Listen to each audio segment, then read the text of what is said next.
Shalom shalom, Yesu nashimwe, Yesu nahimbazwe. Nongeye kubaramutsa mu izina rya Yesu nkuko bisanzwe. Twe tugarutse kuyaga amajambo y'Imana nka kwa kundi duhora tubikora. Reka dusoma amajambo yanditse mu itanguriro ibice byaho vya 41 umurongo wa 14.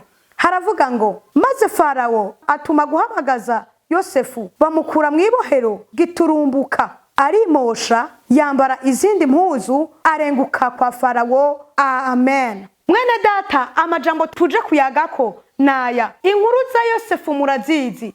Yosefu yabaye mu bihe bikomeye, Yosefu yabaye mu bihe byo kwankwa, ariko igihe cyose abana b'abantu barwanya Yosefu Imana yarahaguruka ikamurwanirira.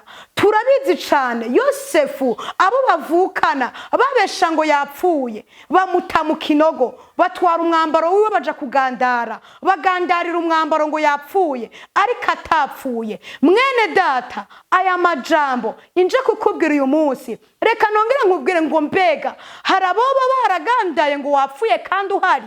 Eka narinje kukubwira ngo sigihe cyo gupfa ariko nigihe cyo kubaho. Abantu bo guhinduka ariko Yesu wawe nahinduka. Isi yo guhinduka abantu bakaguhinduka ariko Yesu wawe nahinduka. Haleluya. Yesu nahimbazwe. Ngo maze Farawo ngo hagera igihe atuma ko Yosefu, aho naho Farawo yari yarose inzozi. Ziriya nzozi Farawo buri umuntu numwe azimusobanurira. Aravuga ngo mbega ninde ashobora kunsobanurira izi nzozi? Mbega ninde ashobora gushitsa umugambi w'Imana ku buzima bwanje? Mbega ninde ashobora kuzazanura ibizazanye ku buzima bwanje? Mbega ninde ashobora guseruka mu gihe canje nk'iki nubwo ndi umwami? Haleluya.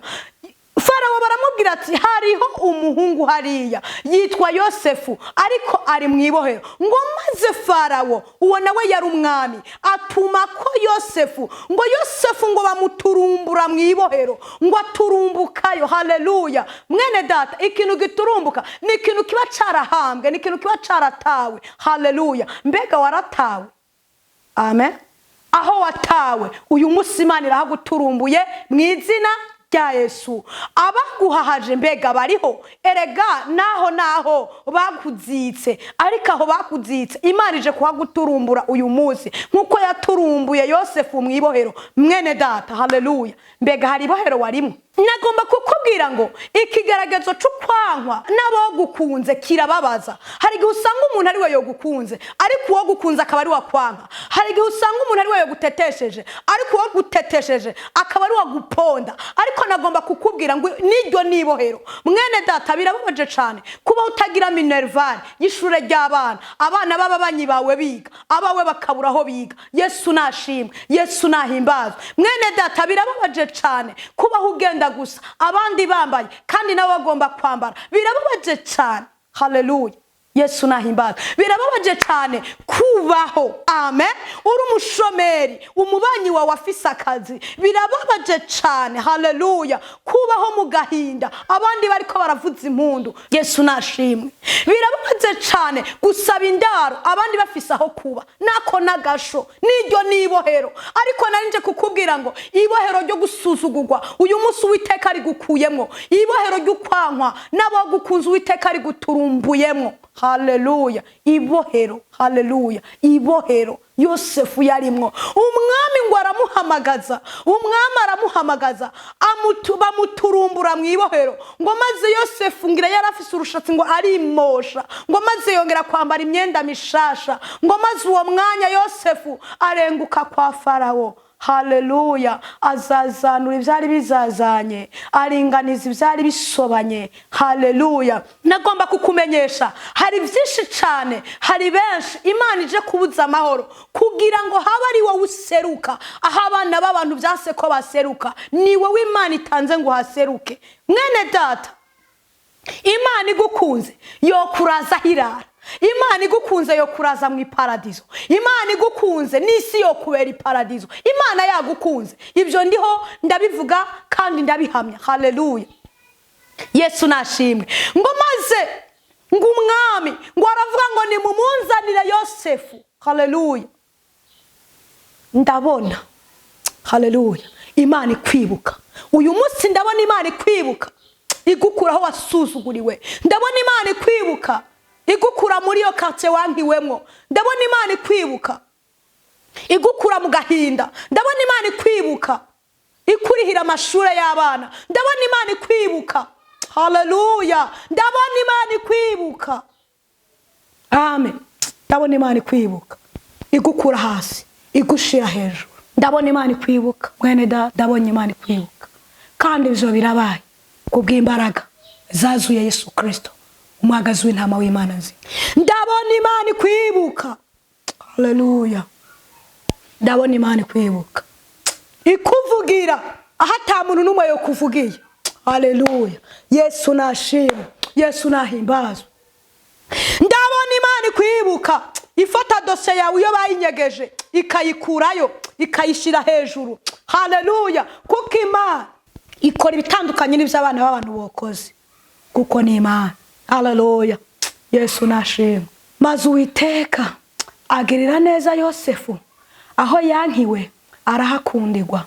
Uwiteka agirira neza Yosefu abamutaye baza kumusega. Abiwabo bamwase baje kumusaba. Haleluya. Ndabona uwakwimye afise igihe kigiye kugira ngo aza gusabe kandi ivyo bikubaye ko mu izina rya Yesu. Haleluya. Yesu nashimwe. Igihe kiragera Yosefu abiwabo bari baramusuzuguye banki ivy'Imana yavugana nawe akababwira ngo nabonye ibi ngo kada ngo ntabyo wabonye. Amen.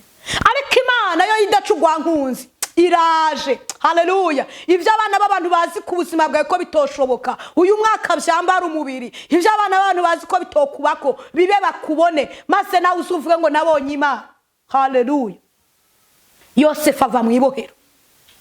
Uwiteka muturumbura mw'ibohero amurengutsa kwa Farawo amurengutsa ibwami. Uyu musi Imana iguturumbuye mu bukene. Imana iguturumbuye mu bushomeri. Imana iguturumbuye mu gahinda. Imana iguturumbuye mu burwayi. Imana iguturumbuye mu busiribateri. Imana iguturumbuye mu bugumba. Imana iguturumbuye kuri izo ndwara. Imana iguturumbuye kuri ico cankiro. Imana iguturumbuye kuri ako gasuzuguro. Haleluya. Imana yo idacugwa nkunzi nkuko yibutse Yosefu yaratawe. Umuntu ari mw'ibohero ntawo mwibuka. Haleluya. Atari Imana. Umuntu ari mw'ibohero na nyina aramwanka n'umugabo aramwanka n'umugore aramwanka. Umuntu ari mw'ibohero n'umubanya aramwanka. Mw'ibohero ni habi cane ariko Imana irahagukuye mu izina rya Yesu. Haleluya. Imana yo idacugwa nkunzi iraguturumbuye muri ivyo bihe warumaze mwigihe, muri ivyo bihe byo gufata ibintu byanka, muri ivyo bihe by'inyatsi, muri ivyo bihe by'uko ibiganza byawe biva. Imana ibiguturumbuyemo igushiza hiyaguye maze nawe ushima Imana yawe kandi ndiho ndabihamya. Haleluya. Ndahari ndabihamya ko hari Imana ikura gasuzuguro ihanagura amariro wayarize, ko hari Imana yirura. Haleluya. Hari Imana ikura umuntu mu mukungugu ikamwicazanya n'ibikomangoma. Hari Imana ikura umuntu mu marira ikayamuhanagura. Haleluya. Hari igihe Imana igutetesha ikakwibagiza na cagihe wabayemo camarira, cagihe wararinze Imana irashoboye kukikwibagiza, cagihe wabayemo. Haleluya. Utagira ukwiyunguruza Imana irashoboye kukikwibagiza nawe kunguruza abandi. Haleluya. Cagihe wabayemo. Haleluya. Cyo kwanywa Imana irabishoboye abakwanse bakakuzako kandi ivyo bikubaye ko mu izina rya Yesu Kristo umunyanazareti. Haleluya. Yesu nashimwe. Imana ni nziza.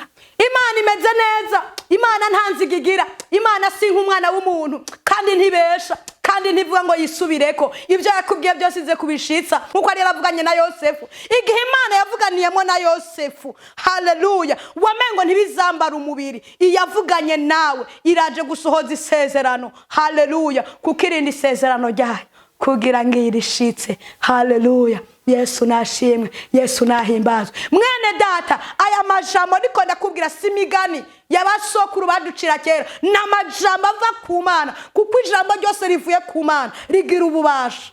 Amen. Yesu nashimwe. Haleluya. Ndakubona Imana iguturumbura muri uko kwankwa. Birabishe cyane kugira mukeba mu rugo wasinyiye. Birabishe cyane kugira mukeba. Imana ibiguturumbuyemo. Haleluya. Imana iturumbuye umugabo wawe kwa mukebawe. Imana iturumbuye umudame wawe muri ako gahinda. Imana iturumbuye umudame wawe muri ubwo bushomeri. Imana iturumbuye umudame wawe kuri uwo musego. Imana iturumbuye umudame wawe. Haleluya. Iramuturumbuye kuri ubwo burwayi. Hari igihe umuntu agira kamere mbi zikamunanira guheba, bikamunanira kubivako, bikanka. Haleluya. Ariko ndakunda Imana ibigira neza. Ndabona Imana iguturumbuye kuri kamere wanse kuvamwo. Ndabona Imana iguturumbuye kuvyakubuza gushika ku mugambi wayo. Ndabona Imana iguturumbuye kuvyakubuza kuyegera. Hari igihe Imana iguturumbura mu vyaha ugasanga wisanzura umugororotsi kandi warubayeho ubuzima bw'ubupagani. Ndabona Imana iguturumbuye muri ivyo vyaha. Ndabona uza kuri Kristo uvuga ngo narabonye Imana. Ndabona ushinga intahe ngo narabonye Imana. Haleluya. Yesu nashimwe. Murakoze. Nongeye kubashimira mu izina ry'umwami wacu Yesu Kristo. Umwami Yesu aduhana umugisha. Ndahaye felicitation kuri wewe turumbutse mw'ibohero uyu munsi. Felicitation kuri wewe wibutswe. Nongera ndabibutsa kuba agomba kwimatanya natwe mu buryo bwagutse. Turakorera mu Cibitoke kwibarabara rya 6 aho n'imbere ya zone hepfo y'irya Kanyoni. Murahawe ikaze. Turinjira ku munsi wa 4 isaha 10, turinjira ku munsi wa 6 isaha 3, turinjira ku munsi wa Mungu isaha 3. Murahawe ikaze. Shalom, shalom, shalom.